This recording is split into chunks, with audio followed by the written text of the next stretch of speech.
Aqui, aqui estamos mais uma vez, queridos amigos, reunidos em nome da luz, para a nossa evolução espiritual, para o nosso aprendizado, para o nosso crescimento pessoal, individual. Mas com muita gratidão no nosso coração, agradecemos esta grande oportunidade desse encontro semanal e a grande oportunidade deste aprendizado, nos conectando com os nossos anjos guardiões, com o nosso Mestre Jesus, elevando o nosso pensamento ao alto e sentindo a presença de Maria nos envolvendo com seu amor, com a sua luz, o manto sagrado. E assim rogamos a ela que os benfeitores espirituais façam parte deste momento de nossas vidas. Ave Maria, cheia de graça, o Senhor é convosco, bendito sois vós, bendito é o fruto do vosso ventre, Jesus. Santa Maria, Mãe de Jesus, Mãe de todos nós, rogai por nós, vossos filhos, agora e na hora de nossa morte, que assim seja. Amém. Que assim seja. Vamos lá, então, pessoal, seguindo nos estudos do livro Missionários da Luz, capítulo 2, a Epífise. Enquanto nosso companheiro se aproveitava da organização mediúnica, valia-me das forças magnéticas que o instrutor me fornecera para fixar a máxima atenção no médium. Quanto mais lhe notava as singularidades do cérebro, mais admirava a luz crescente que a epífise deixava perceber. A glândula minúscula transformara-se em núcleo radiante. Em derredor, seus raios formavam um lótus de pétalas sublimes. Examinei atentamente os demais encarnados. Em todos eles, a glândula apresentava notas de luminosidade, mas em nenhum brilhava como no intermediário em serviço. Sobre o núcleo, semelhante agora à flor resplandecente, caíam luzes suaves de mais alto, reconhecendo eu que ali se encontravam em jogo vibrações delicadíssimas, imperceptíveis para mim. Estudar a função da epífise nos meus apagados serviços de médico terrestre. Segundo os orientadores clássicos, circunscreviam-se suas atribuições ao controle sexual no período infantil. Não passava de velador dos instintos até que as rodas da experiência sexual pudessem deslizar com regularidade pelos caminhos da vida humana. Depois, decrescia em força, relaxava-se, quase desaparecia, para que as glândulas genitais a sucedessem no campo da energia plena. Minhas observações ali, entretanto, contrastavam com as definições dos círculos oficiais. Como o recurso de quem ignora é esperar pelo conhecimento alheio, aguardei Alexandre para elucidar-me, fim do serviço ativo. Passados alguns minutos, o generoso mentor acercava-se de mim. Não esperou que me explicasse. Conheço-lhe a perplexidade, falou. Também passei pela mesma surpresa no outro tempo. A epífise é agora uma revelação para você. Sem dúvida, acrescentei. Não se trata de órgão morto, segundo velhas suposições, prosseguiu ele. É a glândula da vida mental. Ela acorda no organismo do homem, na puberdade, as forças criadoras, e em seguida continua a funcionar como o mais avançado laboratório de elementos psíquicos da criatura terrestre. O neurologista comum não a conhece bem. O psiquiatra devassar-lhe-á Mais tarde, os segredos. Os psicólogos vulgares ignoram-na. Freud interpretou-lhe o desvio quando exagerou a influenciação da libido, no estudo da indisciplina congênita da humanidade. No período do desenvolvimento infantil, fase de reajustamento desse centro importante do corpo perispiritual pré-existente, a epífise parece constituir o freio às manifestações do sexo. Entretanto, há que retificar observações. Aos 14 anos, aproximadamente, de posição estacionária, quanto às suas atribuições essenciais, recomeça a funcionar no homem reencarnado. O que representava controle é a glândula pineal reajusta seu concerto orgânico e reabre seus mundos maravilhosos de sensações e impressões na esfera emocional. Entrega-se a criatura à recapitulação da sexualidade. Examina o inventário de suas paixões vividas em outra época e reaparecem sob fortes impulsos. Achava-me profundamente surpreendido. Fim do intervalo que impusera a exposição do ensinamento, Alexandre continuou. Ela preside aos fenômenos nervosos da emotividade, como órgão de elevada expressão no corpo etéreo. Desata, de certo modo, os laços divinos da natureza, os quais ligam as existências umas às outras, na sequência de lutas, pelo aprimoramento da alma, e deixa entrever a grandeza das faculdades criadoras de que a criatura se acha investida. Deus meu, exclamei, e as glândulas genitais, onde ficam? O instrutor sorriu e esclareceu. São demasiadamente mecânicas para guardar os princípios sutis e quase imponderáveis da geração. Acham-se absolutamente controladas pelo potencial magnético, de que a epífise é a fonte fundamental. As glândulas genitais segregam os hormônios do sexo, mas a glândula pineal, se me posso exprimir assim, segrega hormônios psíquicos ou unidades força, que vão atuar de maneira positiva nas energias geradoras. Os cromossomos da bolsa seminal não lhe escapam à influenciação absoluta e determinada. Alexandre fez um gesto significativo e considerou. No entanto, não estamos examinando problemas de embriologia. Limitemo-nos ao assunto inicial e analisemos a epífise como glândula da vida espiritual do homem. Dentro de meu espanto, guardei rigoroso silêncio, faminto de instruções novas. Segregando delicadas energias psíquicas, prosseguiu ele, a glândula pineal conserva ascendência em todo o sistema endócrino, ligada à mente por princípios eletromagnéticos do campo vital, que a ciência comum ainda não pode identificar, comanda as forças subconscientes sob a determinação direta da vontade. As redes nervosas constituem os fios telegráficos para ordens imediatas a todos os departamentos celulares, e sob sua direção efetuam-se os suprimentos de energias psíquicas a todos os armazéns autônomos dos órgãos. Manancial criador dos mais importantes, suas atribuições são extensas e fundamentais. Na qualidade de controladora do mundo emotivo, sua posição na experiência sexual é básica e absoluta.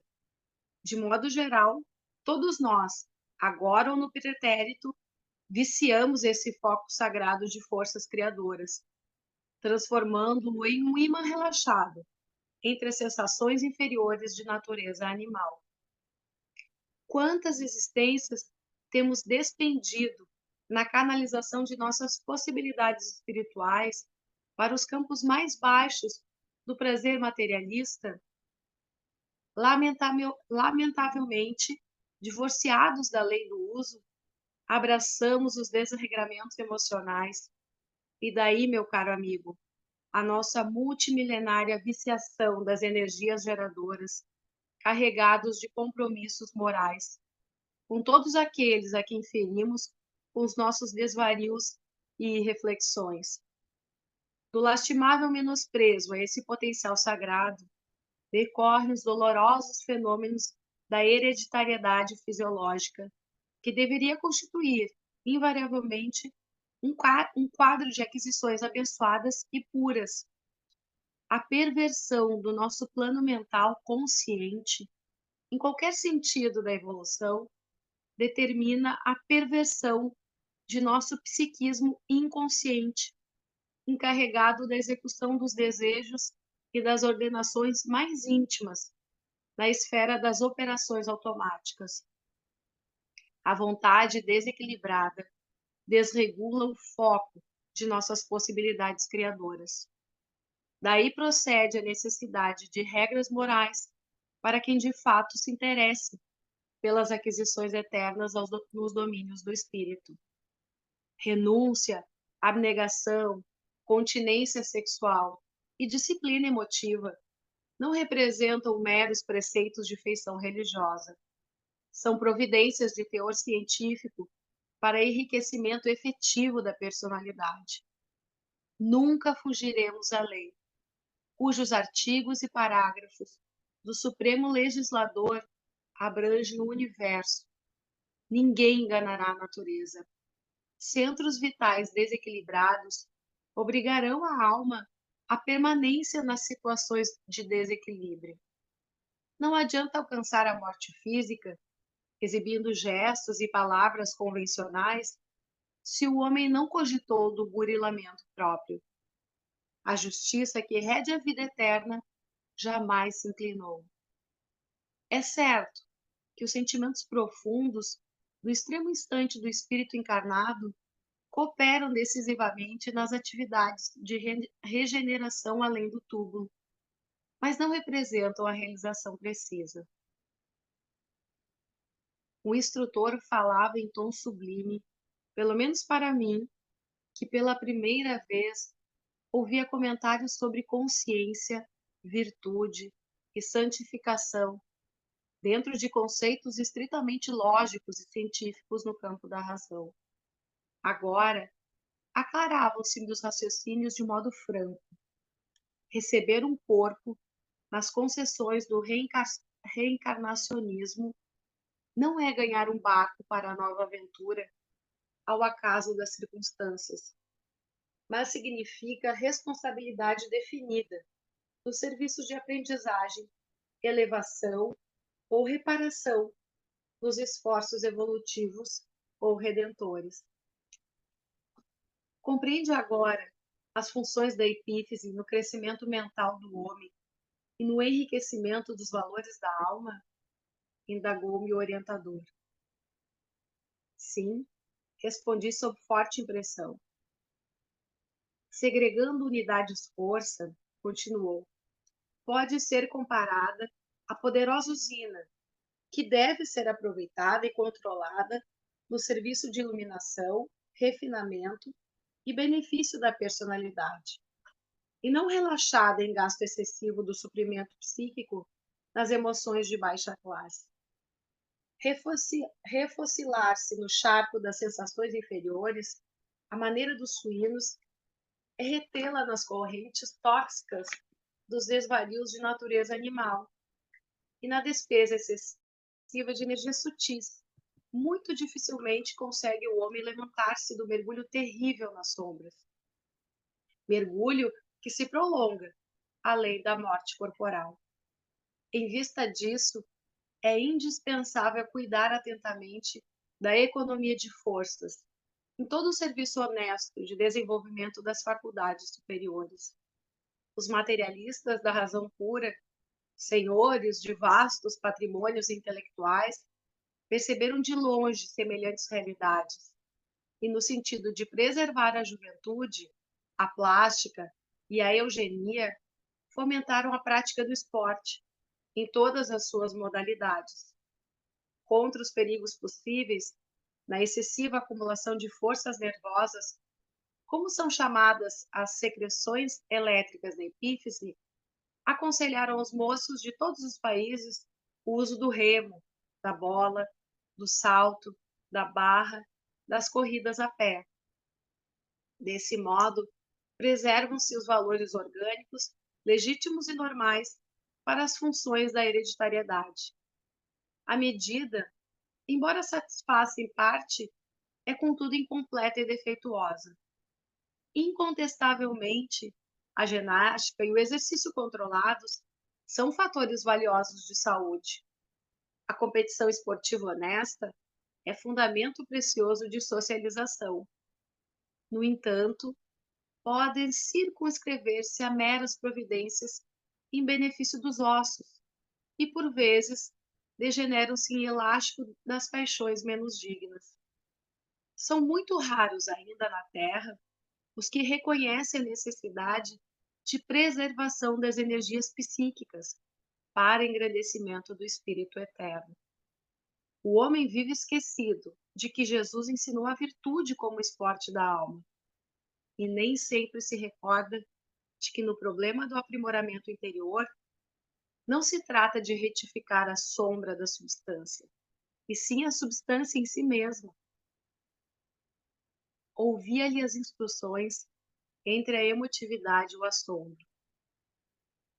Entende agora como é importante renunciar? Percebe a grandeza da lei de elevação pelo sacrifício?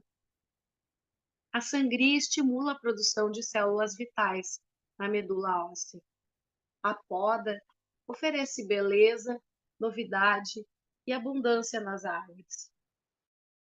O homem que pratica verdadeiramente o bem vive no seio de vibrações construtivas e santificantes da gratidão, da felicidade, da alegria. Não é fazer teoria de esperança, é princípio científico, sem cuja aplicação na esfera comum não se liberta a alma descentralizada pela viciação nas zonas mais baixas da natureza. E porque observasse que as instruções lhe tomavam demasiado tempo, Alexandre concluiu: de acordo com as nossas observações, a função da epífise na vida mental é muito importante. Sim, considerei. Compreendo agora a substancialidade de sua influenciação no sexo. Entendo igualmente a dolorosa e longa tragédia sexual da humanidade. Percebo nitidamente o porquê dos dramas que se sucedem ininterruptos, as aflições que parecem nunca chegar ao fim, as ansiedades que esbarram no crime, o cipoal do sofrimento envolvendo lares e corações. E o homem sempre disposto a viciar os centros sagrados da sua personalidade, concluiu Alexandre solenemente. Sempre inclinado a contrair novos débitos, mas dificilmente decidido a retificar ou pagar. Compreendo, compreendo. E asilando certas dúvidas, exclamei: não seria então mais razoável? O orientador cortou-me a palavra e esclareceu: já sei o que deseja indagar. E sorrindo, você pergunta se não seria mais interessante encerrar todas as experiências do sexo, sepultar as possibilidades do renascimento carnal. Semelhante indagação, no entanto, é improcedente. Ninguém deve agir contra a lei. O uso respeitável dos patrimônios da vida, a união enobrecedora, a aproximação digna constituem o programa de elevação. É, portanto, indispensável distinguir entre harmonia e desequilíbrio, evitando o estacionamento em desfiladeiros fatais. Ditas estas palavras, Alexandre calou-se como orientador criterioso que deixa ao discípulo o tempo necessário para digerir a lição. Final do segundo capítulo. Bom, primeiro uma questão aí, esse assunto ele é bem complexo, ele é mais pesado, mais denso, Havendo dúvidas, podem perguntar. Eu não sei como é que pode fazer para interromper ou anotem alguma coisa, porque o pior é a gente estudar. Já é difícil estudar uma obra como essa dessa forma, com toda a sequência.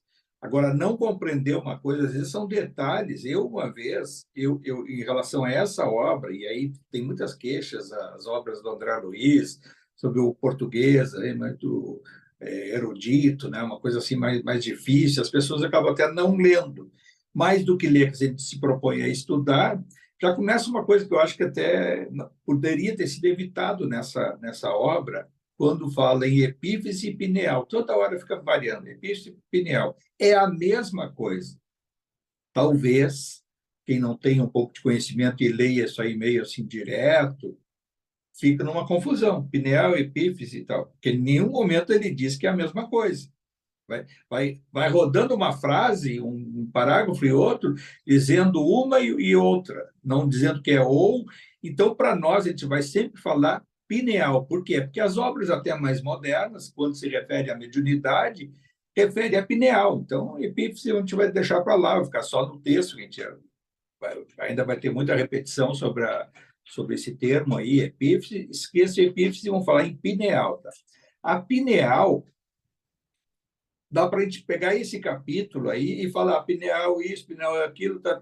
São todas as referências, o que significa na nossa individualidade, no corpo humano, no corpo espiritual, no espírito como um todo, o que significa essa glândula. Já falamos até, em princípio, a semana passada, mas agora fica até bem mais claro, cada vez mais para nós. Então, a questão, por exemplo, como ela é a pineal? A pineal, ele fala dos 14 anos, até a adolescência, ela é um pouco mais expandida. Tá? E ela até pineal, ela vem de pinhão. Aí, então, ela tem um formato de um pinhão. Tá? E ela, até a adolescência, ela é mais flexível e um pouquinho mais expandida. E ela, na adolescência, veja só assim o processo, quando se dá o comportamento, o processo espiritual, o amadurecimento e o psiquismo do livre-arbítrio do adolescente, da criança e pós-adolescente, ela vai se cristalizar, ele vai murchar, ele vai até perder tamanho, mas vai se transformar num cristal. Alguns chamam, até na literatura isso, e muitos da literatura esotérica, falam no terceiro olho, que essa glândula ela brilha, ela tem um brilho psíquico, ela espiritualmente, quem consegue entrar para captar comprimento de onda sob o ponto de vista da luz, percebe dentro do cérebro como se fosse uma luzinha, uma estrelinha. Então, é o terceiro olho. Então, essa é a glândula pineal. E ela tem um fundamento, ela não é a função dela, mas a função da pineal, ela consegue coordenar uma série de fatores do nosso organismo. Por exemplo, ele fala das glândulas sexuais, genitais, elas são mais mecânicas, mas graças à pineal, na infância, a criança tem controlado a sua libido.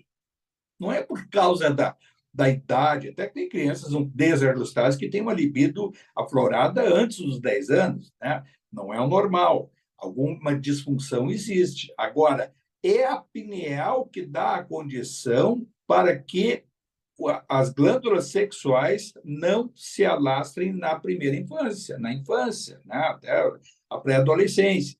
E aí, o que vai se cristalizando, vai murchando a pineal e ela vai tendo uma capacidade pulsiva de expansão, e é exatamente quando vai coincidir com aquela idade que alguns dizem que é a idade disso, daquilo, do cachorro, a idade da criança se rebelando, ela está sendo mais ela do seu passado.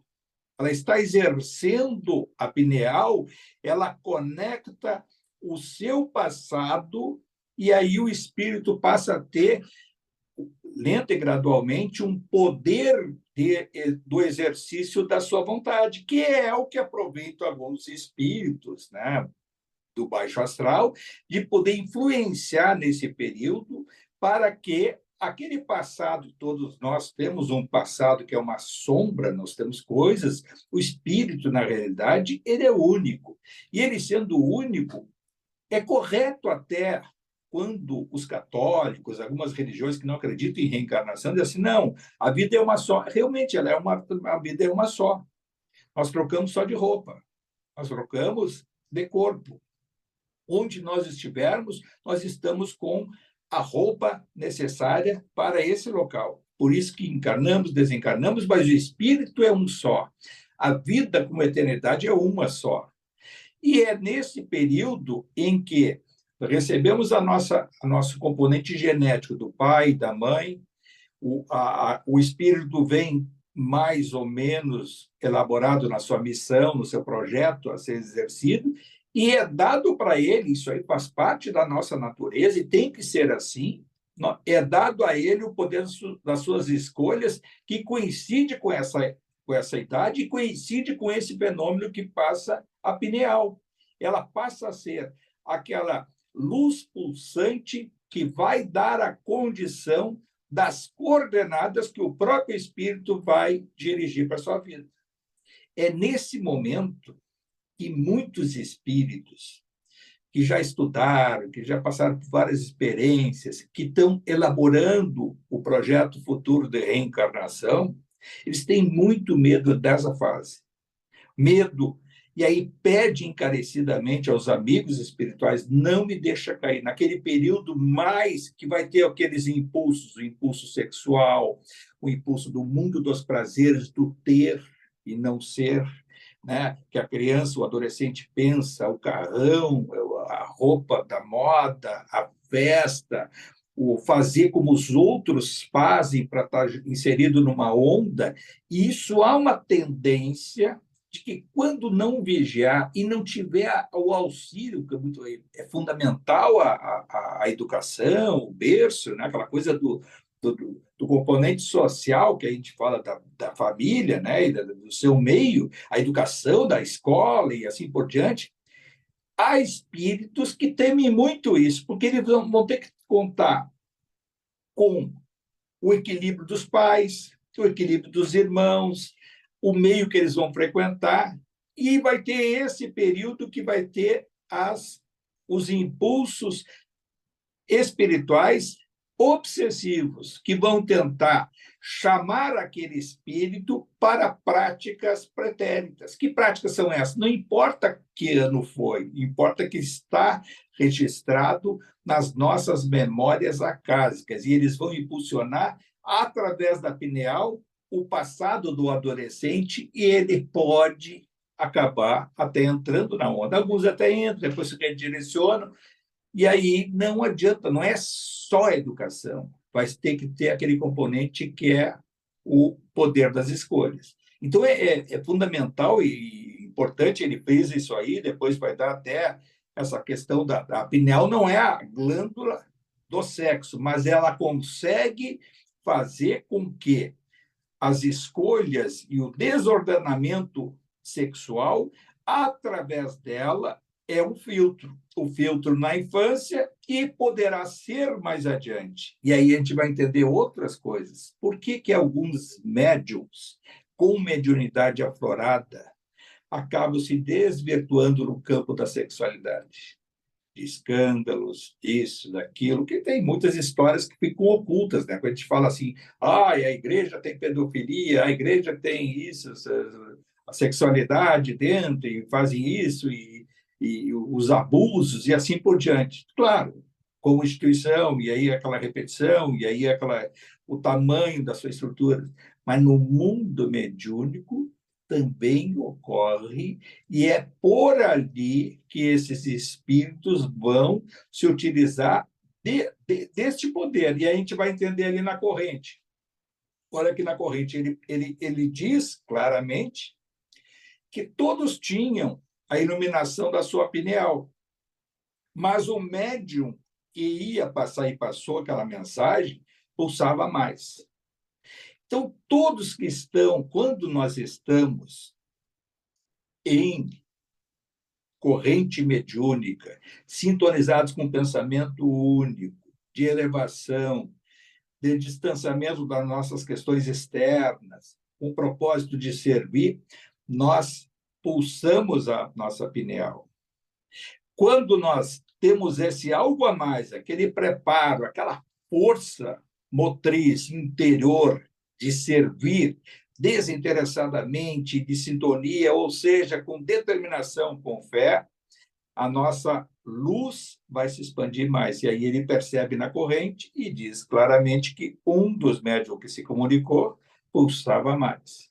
Então, vejam o grau da importância de a gente não ver as coisas ocorrendo, e aí pode acontecer, como a gente já falou semana passada, alguns casos, né, conforme a raridade, de serem isolados psiquicamente para não prejudicar os trabalhos como um todo, na coletividade, né? Então, e também quem está assistindo, que se estiver irradiando energias que vai prejudicar os trabalhos como um todo, a coletividade vai ser isolado também. Então, são fatores externos. Isso não é o caso ali, que é uma sessão que a gente viu aí, que tinham poucos médiuns, poucos encarnados assistindo e muitas dezenas de espíritos assistindo a preleção intuitiva do próprio Alexandre com o palestrante. Então, da pineal em relação à infância, adolescente, é isso. Agora, a pineal, ela é a glândula mental, ela é a conexão com o Criador. É a glândula, quando a gente fala da mediunidade, é a glândula que nós ativamos quando nós oramos, quando nós meditamos, quando nós temos um propósito de mandar uma vibração para alguém, é a glândula que irradia e possibilita a telepatia. As pessoas que têm a capacidade telepática e que muitos até não acreditam, mas quando a gente pensa firmemente numa situação, nós mandamos um feixe fluídico, uma energia que chega à pineal daquele que nós queremos se comunicar. Alguns até têm maior facilidade nisso. Isso aí é uma técnica, na realidade, até há um processo de poder até aprender isso, né? Os espíritos usam muito. Claro que no nosso mundo dos encarnados, chamado dos encarnados, né? Nós temos algumas amarras, alguns obstáculos. Não é tão fácil, mas é corriqueiro a gente pensar em tal situação, daqui a pouquinho vem lá a mensagem, já ia te ligar, já ia isso, tá aí, faz ontem. É que existem os componentes que a gente não pode também incluir, que é o mundo espiritual, mas esse mundo espiritual vai agir em sintonia com o poder da vontade individual direcionado a um ou ao outro. Podemos nós mandar uma mensagem para alguém, telepática, né? À distância, e o mundo espiritual, o amigo daquela pessoa, vai tentar passar para ele via pensamento. E aí vem do nada, vem uma mensagem, assim, uma frase, um pensamento nesse, naquele, e assim sucessivamente, que a gente pode ver até a terapia do próprio perdão, que quando não se dá dessa forma direta, pode ser dada pelo desdobramento do sono, né? Quando nós oramos. Então, a capacidade que nós temos de orar, de vibrar uma forma com o Criador, com Deus, com essa energia que está presente em todos os lugares e que é perfeita, quando nós nos sintonizamos com isso, nós ativamos a nossa pineal. A pineal não vale simplesmente quando a gente fala em mediunidade, ela é a nossa antena psíquica e produz, é uma usina de energias, ela produz muita energia. E quando nós vamos produzindo muita energia, ele fala no texto, alguns são até orientados como válvula de escape para dissipar essas energias praticando esporte, praticando, né? Aí dá alguns exemplos ali, vamos dizer, atividade física, mas também aí o Alexandre alerta, não é razoável que a gente vai despender energias para esse meio e que nós não vamos utilizar para o mundo transcendental.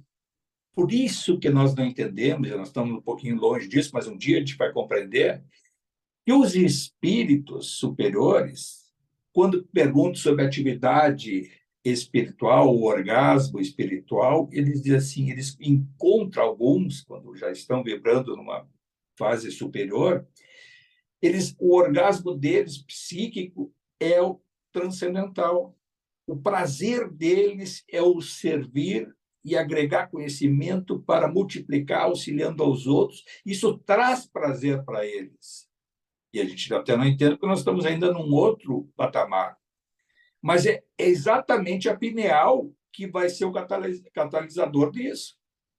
E isso que a gente tem que ter presente para procurar até fazer com que a gente saiba que no futuro nós vamos nos libertar dessa coisa mais, que algumas fases até da nossa presente existência, nós damos mais valores a coisas mais do mundo dos prazeres, não só no sexual, mas o prazer de usufruir do poder material, do ter, do poder, do mais poder ter do que o ser, né? De procurar crescer espiritualmente. Mas isso não adianta, essa é a experiência do espírito, a gente vai passando por fases e isso fica conosco, isso fica interiormente com a gente. Por isso que quando nós desencarnarmos, o espírito vai continuar essa trajetória e vai continuar agregado com todas as suas experiências, com todas as suas, não de forma objetiva, porque graças ao véu do esquecimento,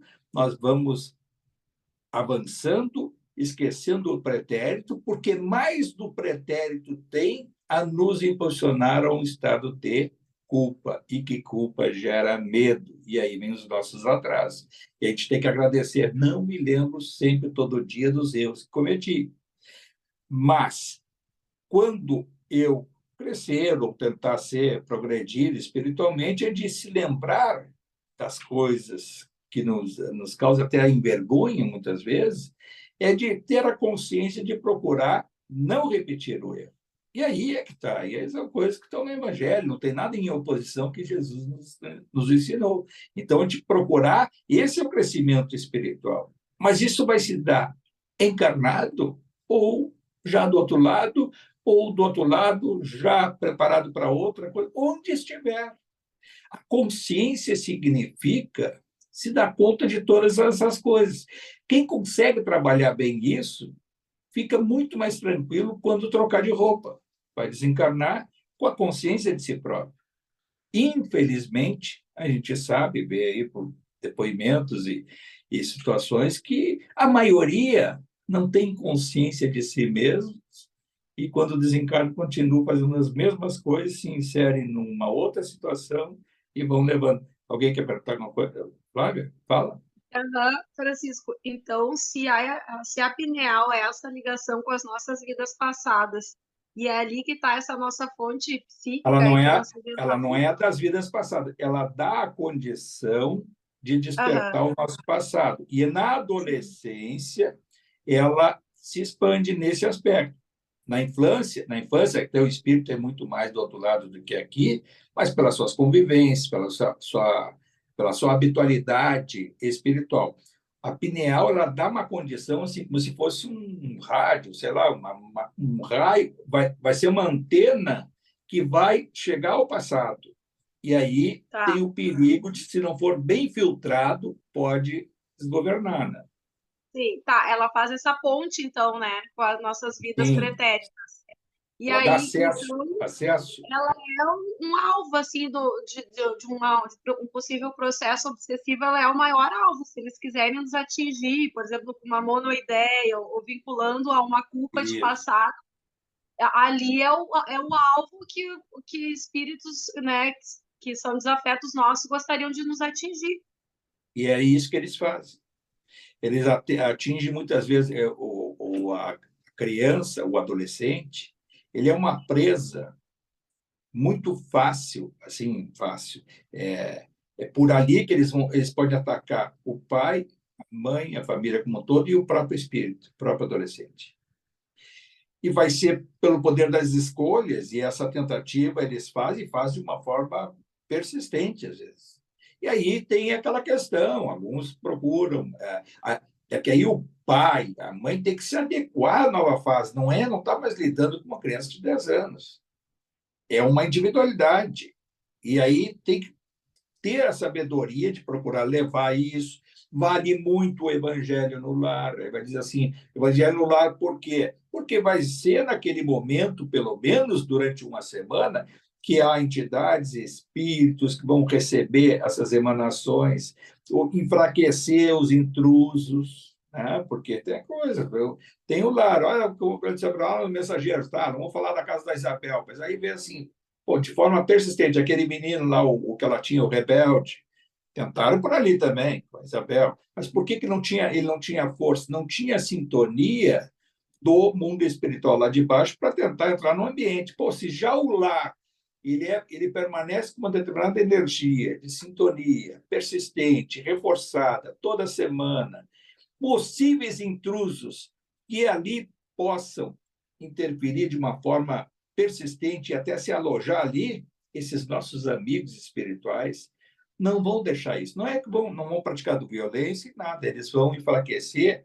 essa atuação e vai se dissipar essa energia, e aí eles podem dizer assim, porque eu vou lutar com isso aqui e tal, bom, eu queria pegar só tal coisa, mas ele me pague. Aí pode ser que tenha coisas complexas contra o pai, contra a mãe, vai tentar aqui, isso aqui, mas aí um processo permanente, nós todos estamos inseridos nisso. Não é o fim do mundo, né? Porque tem essa coisa, o bem sempre vence. Ele pode não vencer no minuto seguinte, mas bem mais adiante. E para ter tanta energia densa, para manter um processo obsessivo constante, é um dispêndio imenso de energias, porque eles também têm que usar as energias, a usina deles, para produzir essa energia. Não pensa não que é vida fácil para o mundo das trevas. Eles têm os seus fracassos também. Cada sessão espírita, cada igreja, cada missa, um templo sincero de oração, cada oração conjunta, é um desastre para as trevas, porque as energias deles se dissipam. Isso está lá no Libertação e várias outras obras que se vê. Esse mundo espiritual inferior se enfraquece em cada atividade dessa. Vai lá pegar um centro espírita, aí tem o atendimento, aí tem a palestra, aí tem aquele auditório, aqueles que chegaram lá na rua e estão interferindo, não conseguem. E aí parte daqueles, são soldadinhos lá de baixo, perdem soldados. É como se estivesse numa batalha, uma guerra. Perde quantos homens, quantos soldados, quantas individualidades aderiram àquela nova ideia, entendeu? Então, isso é constante na nossa vida, e é nisso que nós estamos hoje encarnados, né? Aqui, fazendo isso, pensando nessas coisas, e lá do outro lado, a proposta nossa também é de continuar fazendo isso, onde a gente estiver. A gente vê lá no mundo espiritual, tem alguns até que se dão conta que já e eram profissionais da área tal, continuam lá nessa área tal, às vezes até percebendo que já é espírito, e vê assim, quanto tempo eu perdi em não saber que a coisa aqui continua do mesmo jeito. E eu, se soubesse que a vida era assim, ter uma continuidade tão clara aos meus olhos, eu teria feito algumas coisas de forma melhor, mas estou aqui aguardando uma nova oportunidade, enquanto isso tem que servir. Porque enquanto isso o quê? Enquanto isso ele tem fome, ele tem que morar em algum lugar, vai ter que... o espírito tem que fazer alguma coisa. Não pensa que ganha tudo com o estralo de dedos. Não. Onde ele estiver, vai ter chão firme e céu aberto. E aí vai ter ar, vai respirar, vai ter fome, vai ter sede, vai ter que se vestir porque tem frio, tem chuva. Então, ele vai se agregar socialmente com que grupo? Com que família? Não necessariamente a mesma daqui, os grupos afins. E esses grupos afins vão ter que dá para ele, aqueles mais experientes lá do outro lado, vão dizer, olha, meu, tá aí e tal, tu gosta de dar aula, tá, então vai lá, tem uma escolinha aqui, lá tá pagando tal, aí não sei qual é a moeda, vai depender do que gera isso, se é uma moeda real, se é uma outra moeda, se ela é virtual, se ela já ainda é grosseira, ou se é por troca de uma comida, ou numa pensãozinha lá de um lugarejo que aí não tem tanta chuva, que não pinga isso, que não tem frio, e aí está inserido nesse mundo. Pode ser até mais organizado, conforme for, aquele que está lá, despertou e tal, mais organizado, mas não é o nosso lar, é um ambiente assim. Aí vai perguntar, a tendência nossa, vamos supor que fôssemos nós, desencarnados. Como a gente leu tantos livros do Bacelli, esses aí do Inácio e esses do André Luiz, a gente conhece as coisas aí no mundo espiritual, Rio de Janeiro e lá Uberaba, né? Hospital dos Médios, o hospital lá o Liceu e outras coisas, e também essas colônias, no Nosso Lar e outras. A gente não vai perguntar se desencarna aí em Porto Alegre, chega lá do outro lado, é a mesma coisa aqui, tá? Pai, não dá para ir lá em Uberaba, vai ter que fazer uma viagem até lá, mas não é assim. Como é que tu quer ir? A distância é a mesma. E dizem que no mundo espiritual até é maior, porque há uma tendência, quando é um mundo logo um pouco superior, ele é mais amplo. Quanto mais para baixo, melhor a comparação que tem é quando falo numa cebola. A cebola do núcleo da cebola, até a casca da cebola, quando ela é mais aquela coisa mais seca, coisa mais etérea. Quanto mais para dentro, coisa. E aí, vejo como tem lógica isso de se expandir geograficamente. Quanto mais para cima, mais se expande. Quanto mais para baixo, mais se limita. É assim o mundo espiritual que nós temos a cópia, Porto Alegre, a cópia, Grande Porto Alegre, a cópia, coisa, mais ou menos organizada. A gente vai entender depois a inserção dessas energias adiante, com outra compreensão, porque nós não temos todos os sentidos ainda da individualidade que dá a condição para que a gente se dê conta dessas coisas. Fala, Flávia. E aí, então, Francisco, as formas assim de desenvolver positivamente a pineal é o quê? Meditação, porque ele falou, né, que o esporte é muito limitado, né? Fica nessa questão Isso. mais da energia física. Mas além do trabalho espiritual, o que desenvolveria positivamente a pineal? É fundamental perceber exatamente isso. Procurar não pegar toda a nossa energia, essa energia, sente essa, eu vou fazer o trabalho bruto, seja qual for, até eu mexendo na terra e tal, dá um pouquinho deste espaço fluídico, essa energia de conexão com o alto. Pensar, quando a gente está pensando, a gente está ativando a nossa pineal. E quando a gente pensa, a gente vê um leque de alternativas. E quando a gente vê alternativas, seja do que for, né? Vai ficar pensando em possíveis problemas, em possíveis situações, de soluções, de comparação, coisa boa, quando a gente pensa assim, pô, hoje eu penso tal coisa, hoje eu já penso diferente, pô, me lembro, eu tenho até vergonha quando eu vi isso, aquilo, fiz há 20 anos atrás. Isso dá, pode, eu chego a ter vergonha de pensar, né, de coisas ou que fiz, ou que disse, ou omissões. Isso é a pineal ativada, porque a pineal é a responsável pelo poder da vontade e da individualidade. Quando a gente tem a vontade, né, de escolha, nós ativamos a nossa pineal. Quando nós temos metas na vida, assim, pensa, projeto seja qual for, tem foco, esse foco, quando a gente consegue ajustar, é a pineal. O foco, pessoas, seja o foco for, não esquece religião, foco da vida, pô, quantas pessoas não têm foco para a vida profissional? Olha, olha a quantidade imensa.